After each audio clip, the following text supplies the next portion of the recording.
আমি যখন রুমে ঘুমিয়েছিলাম তখন হঠাৎ মনে হলো আমার রুমের ভিতর কেউ আসলো। আমি সেটা বুঝতে পারলাম, কিন্তু আমি ঘুমের ভান করে শুয়েছিলাম আমার কাছে কি চাই সেটা জানার জন্য। তারপর লোকটি আমার রুমে ঢুকে আস্তে আস্তে আমার বিছানায় এসে বসল। তারপর আমার কাপড় সরিয়ে দিল। তারপর বন্ধুরা আমার সাথে কি হয়েছিল তা শুনলে তোমাদের মাথা গরম হয়ে যাবে। তাহলে কথা না বাড়িয়ে মূল বিষয়টা শুরু করি। বিয়ের পর সংসার নিয়ে এতই ব্যস্ত হয়ে পড়েছিলাম, অনার্স ও কমপ্লিট করে উঠতে পারিনি। স্বামী শাশুড়ি আর দেবর নিয়ে আমার ছোট্ট সংসার। সব দিকে আমাকে আর অসুস্থ শাশুড়িকেই দৌড়াতে হতো। ব্যস্ততার ভিড়ে আম্মুর কাছেও তেমন যাওয়া হয়ে উঠত না। গেলেও একদিন থেকে চলে আসতাম। যাই হোক, শাশুড়িকে বুঝিয়ে এক সপ্তাহের ছুটি নিলাম আম্মুর কাছে যাওয়ার জন্য। জানি আমার শাশুড়ির এক একদিন খুব কষ্ট হবে, কিন্তু আম্মুর কাছে যাওয়ার জন্য মন এত টানছিল, তাই 7 দিনের জন্য যাওয়ার সিদ্ধান্ত নিয়ে নিলাম। মা, যাচ্ছ বেশ, কিন্তু 7 দিনের বেশি থেকো না মা। আমিস মা বলতে হবে না আমাকে, আমিও বুঝি সব। কিন্তু আম্মুর ওখানে যেতে এত বেশি মন টানছে, এর আগে এতটা মন টানেনি। উনি মাথায় হাত বুলিয়ে বিদায় দিলেন আর বললেন যেন সাবধানে যাই। সজীব আমাকে ট্রেনে উঠাই দিল। আমার শ্বশুর বাড়ি থেকে মায়ের বাড়ি অনেক দূর, প্রায় 64 কিলোমিটারের দূরত্ব। ট্রেনে উঠার পর নানান রকম কুডাক ডাকছিল মনে। কেন জানি মনে হচ্ছিল আমার সামনে ঘোর বিপদ। কি সব আজেবাজে চিন্তা মাথায় আসছিল। মনে হচ্ছিল অ্যাক্সিডেন্ট হবে, আমি মারা যাব, আমি বুঝি বাসায় ফিরতে পারবো না। কখন এসব হাবিজাবি ভাবতে ভাবতে যেন ঘুমিয়ে পড়েছি। গাড়ি ব্রেক কষায় ঘুম ভাঙল। আমাদের এলাকার কাছাকাছি চলে এসেছি। পরের স্টেশনে নেমে যাব। এক নজর চারদিক তাকিয়ে দেখছিলাম। আমার ছেলেবেলার কথা খুব মনে পড়ছিল, যখন এখান দিয়ে আম্মুর হাত ধরে আসা যাওয়া করতাম। বাড়িতে আমার আম্মু আর 14 বছর বয়সী এক ছোট বোন আছে। অনেক দিন পর আসছি। প্রতিবার আসার সময় অন্যরকম আনন্দ লাগে, কিন্তু এবার কেমন জানি লাগছে। কিছুই ভাল লাগছে না, সবকিছু অসহ্য লাগছে। চিন্তায় ভাটা পড়ল। ট্রেন থেকে নামার সময় হয়েছে। ট্রলি এক হাতে আর অন্য হাতে সাইড ব্যাগ নিয়ে হাঁটা শুরু করলাম অটো স্ট্যান্ডের দিকে। অটোতে উঠলাম। গন্তব্যস্থানের কথা বলতেই লোকটা কেমন চমকে উঠল। অটোওয়ালা আপা, সন্ধ্যা নেমে আসছে, তার উপর আপনি একা। ওই এলাকা এখন খুব বিপজ্জনক। এখন ওই এলাকায় ঢুকলে আমার ফিরতে রাত হয়ে যাবে। আমি ওই এলাকার ভেতর ঢুকব না। ওই এলাকার আগেই আপনাকে নামিয়ে দেব। আমিস কি সব আবোলতাবোল বলছেন?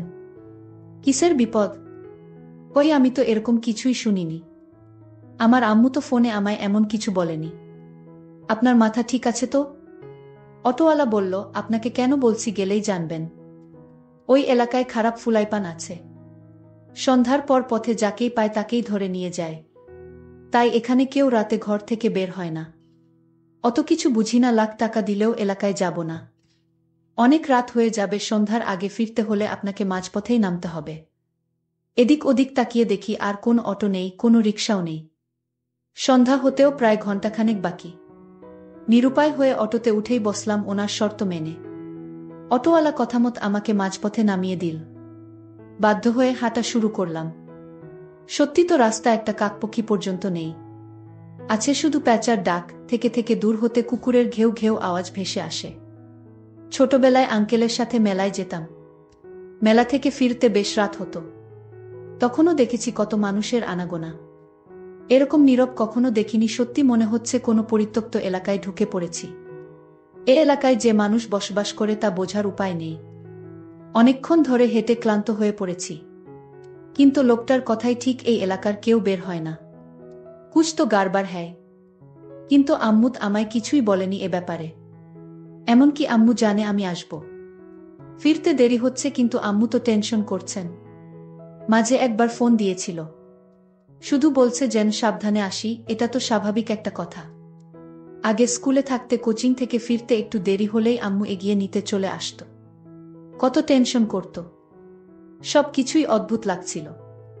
হঠাৎ মনে হলো সামনে দিয়ে কেউ দৌড় দিল আর বল, রাক্ষস। রাক্ষস? আমি ফোনের আলো তার দিকে তাক করে বললাম, আমি রাক্ষস না ভাই। দাঁড়ান, ভয়ের কিছু নেই। লোকটা বেশ স্বস্তি পেল। ফোনের আলোতে দেখে মনে হলো 20 বছরের বয়সী এক ছেলে। আমিস, কি ব্যাপার ভাই, তুমি এত রাতে বাইরে কেন? তুমি করেই বললাম বয়সে ছোট হবে তাই। ছেলেটি বলল, আপু আমারও সেম প্রশ্ন। আপনি একা এই রাতে, তাছাড়া চারদিকে ঘুটঘুটে অন্ধকার। আমিস আর বইল না, ঢাকা থেকে ফিরছিলাম। এমনি জ্যামে আটকা পড়ছিলাম, তবুও দেরি হতো না যদি পুরো পথ অটোতে আসতে পারতাম। হাঁটতে হাঁটতে রাত। ছেলেটি বলল, আপু আমার নাম শহীদ, আমি বরিশালে থাকি। একটা সরকারি কলেজে ইন্টারে পড়ি, যে হোস্টেলে থাকি। ওখানে একটা মার্ডার হয়েছে, তাই বাধ্য হয়ে বিকেলেই রওনা হই। জানি বাসায় ফিরতে অনেক রাত হবে, তাই এক আত্মীয়ের বাসায় যাই। কিন্তু তারা থাকতে দিতে আপত্তি জানায়, তাই বাধ্য হয়েই হাঁটতে শুরু করি। আপনাকে আরও আগেই দেখেছি পেছন থেকে, কিন্তু ভয় করছিল যে আপনিই সেই বাজে কিছু কিনা। আমি বললাম, আমি বুঝছি না একই কথা। অটোওয়ালাও বলল, কাহিনী কি সত্যি? শহীদ বল, হ্যাঁ আপু সত্যি, আমার খুব ভয় করছে। গায়ের পশম দাঁড়িয়ে আছে। ফোনের হালকা আলোয় তার কপালের বিন্দু বিন্দু ঘাম আমাকে ভাবিয়ে তোলে। আমিস, ভয় পেও না ভাই, মনে সাহস রাখ। শহীদ বলল, আপু কিছু মনে করবেন না, আমি আপনার ছোট ভাইয়ের মতো, আমি আপনার সাথে যাই। আমার খুব ভয় করছে। আমি বললাম, ঠিক আছে চলো। কিন্তু আমার মনে কেন জানি ভয় লাগছিল না। অন্ধকারে নীরব রাস্তায় পাতার আওয়াজও খুব ভয়ঙ্কর লাগছিল। নিজেদের নিঃশ্বাসের শব্দও শোনা যাচ্ছিল। হাঁটতে হাঁটতে আমি প্রশ্ন করলাম, আমিস ভাই তুমি কোনো গ্রামে যাবে? শহীদ উত্তরে যে গ্রামের নাম বলেছিল সেই গ্রাম আমাদের গ্রামের পরের গ্রাম। শহীদ বলল, আপু আপনি বাড়ি চলে গেলে তো আমি একা হয়ে যাব। তখন খুব ভয় করবে আমার, আমি তো ভয়েই মরে যাব। আমি, আচ্ছা তুমি আমার বাসায় থেকে কেমন? আর ভয় পেও না। হঠাৎ মনে হলো আমাদের দুজনের সাথে আরও কেউ হাঁটছে, এদিকে ফোনও অফ হয়ে গেল। এখন অন্ধকারে হাঁটব কি করে? ফোনে তো মাত্রই দেখলাম 50% চার্জ, এখন তো বন্ধ হবার কথা না। শহীদ বলল, আপু আমার খুব ভয় করছে, আমার কাছে কোনো মোবাইলও নাই। এখন কি হবে আপু? আমিস, মনে সাহস রাখ ভাই, কিছুই হবে না। আর 10 মিনিট হাঁটলেই আমাদের বাড়ি। অন্ধ মানুষের মতো ঠিকই আমি রাস্তা চিনিয়ে নিয়ে যেতে পারব তোমায়। আল্লাহকে স্মরণ করো। শহীদ, আপু আপনার কি মনে হচ্ছে না এখানে তৃতীয় কোনো ব্যক্তি আছে? আমিস, কই না তো, তোমার মনের ভুল। সত্যি বলতে আমিও কারো উপস্থিতি টের পাচ্ছিলাম। টের পাচ্ছিলাম আমাদের পেছনে কেউ হাঁটছে। আমি হাঁটার গতি বাড়িয়ে দিলাম। হঠাৎ মনে হলো সামনে চুল লম্বা কেউ এসে পড়ল। আমি জ্ঞান হারিয়ে ফেললাম। জ্ঞান ফেরার পর নিজেকে ঘরে আবিষ্কার করলাম। সামনে আম্মু আর ছোট বোন। ঘড়ির দিকে তাকিয়ে দেখি রাত 12টা বাজে। আম্মু, এই উঠতে হবে না। তোর ফিরতে দেরি দেখে তৃষা তোকে এগিয়ে আনতে যায়, গিয়ে দেখে তুই অজ্ঞান হয়ে আছিস। আমিস, ও এই রাতে বের হলো আর তুমি বের হতে দিলে? তার উপর কিছু বাজে ছেলে নাকি এসেছে এলাকায়। আর আমাকে তো তুমি বিয়ের আগে দিনেও কোথাও একা ছাড়তে না। আম্মুফ, এখনো তোর সেই পাল্লা দেওয়া অভ্যাস গেল না পাগলি? আমার বোনের দিকে তাকিয়ে দেখি ওর মুখে এক ঝলক হাসি। হঠাৎ শহীদের কথা মনে পড়ে প্রাণটা চমকে উঠল।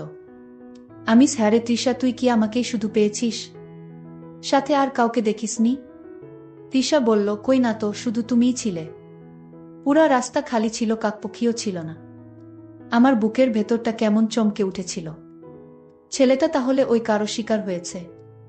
আর ঘুম আসছিল না। আম্মু আর তৃষা চলে গেল ওদের রুমে। আমার শুধু বারবার শহীদের কথাই মনে পড়ছিল। কান্না চলে আসলো চোখের কোণে।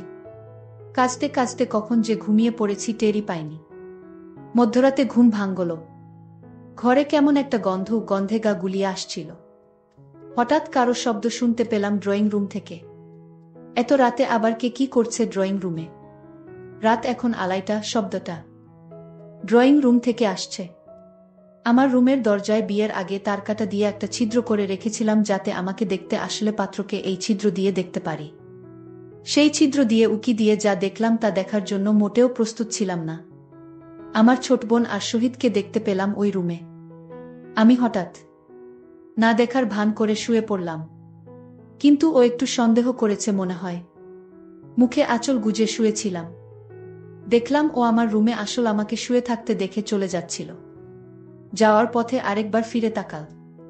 আমি বুঝতে পারলাম আমি থাকাতে ওর অসুবিধা হচ্ছে। ও যদি টের পায় আমি ওর আসল রূপ জেনে গেছি, তাহলে আমাকেও ছাড়বে না। আর এই ব্যাপার নিয়ে আমাকে ঘাঁটতে হবে। এ বাড়িতে থাকলে আমি চিন্তা করব আর ওর চোখে ধরা পড়ে যাব।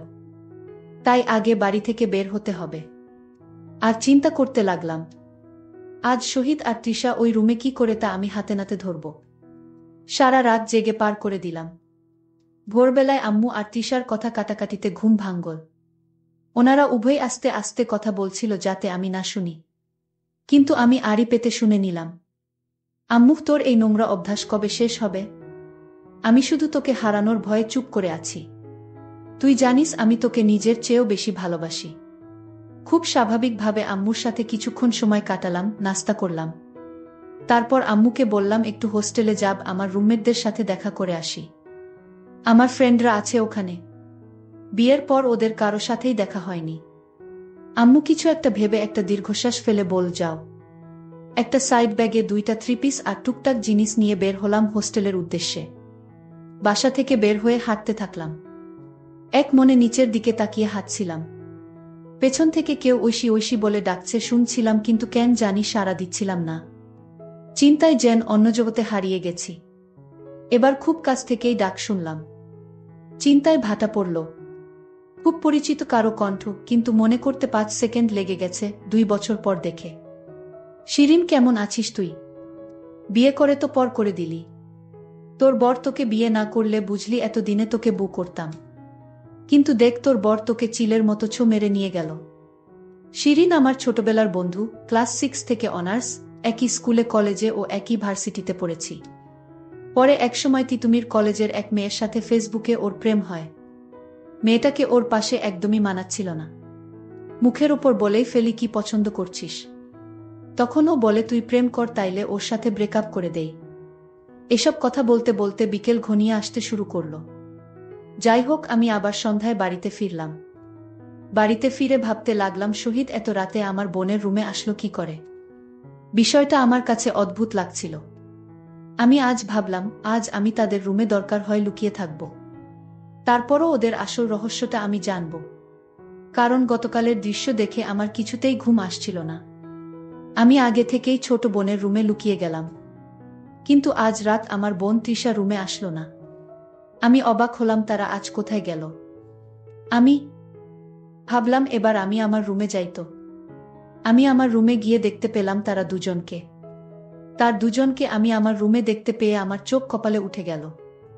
আমি ভাবলাম, ওরা দুজন যখন আমার রুমে আছে, তাহলে আমি আজ বোনের রুমে গিয়ে শুয়ে পড়ি। আমি যখন ঘুমাতে গেলাম, তখন আমি দরজাটা বন্ধ করেই ঘুমাতে গেলাম। আমি যখন ঘুমিয়ে পড়লাম, তারপর রাত 2টার দিকে ঘুমের ঘরে আওয়াজ পেলাম। সেই আওয়াজে আমার ঘুম ভেঙে গেল। আমি তখন আর ঘুমালাম না। আমি ঘুমের ভান করেই শুয়েছিলাম।